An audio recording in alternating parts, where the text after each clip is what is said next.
রাসূল সাল্লাল্লাহু আলাইহি ওয়াসাল্লাম বলতেছেন, পৃথিবীতে যত দৃশ্য দেখেছো সবচেয়ে ভয়ানক দৃশ্য হচ্ছে কবর। তোমরা কবরকে স্মরণ করো। হযরত আবু হুরায়রা রাদিয়াল্লাহু আনহু বলেন, আকসিরু যিকরা হাদিমিল লাযযাতিল মাউত, যে যেই জিনিসটা তোমার স্বাদকে, তোমার সব সগাল্লাদকে ধ্বংস করে দেয়, সেই জিনিসটিকে তোমরা স্মরণ করো।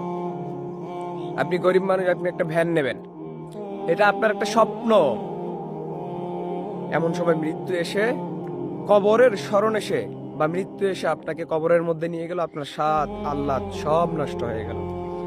ইভেন একজন মানুষ, আমার একটা শখ যে আমি বড় আইফোন নিব, আমার একটা শখ আমি বড় একটা বাইক নিব, কিন্তু মৃত্যু নামক শব্দটা আমার কাছে আসলো, মালাকুল মাউত আমার কাছে আসলো, আর আমার জানটা নিয়ে চলে গেল। আমি চলে গেলাম কবরের মধ্যে। এই যে কবর আমার স্বাদটাই নষ্ট করে দিয়ে দিল।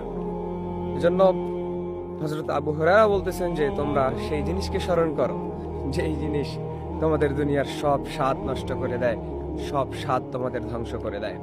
এজন্য আমাদের কবরকে ভয় করতে হবে, রব্বে কারিমকে ভয় করতে হবে, রব্বে কারিমের জাহান্নামের আগুনকে আমাদেরকে ভয় করতে হবে।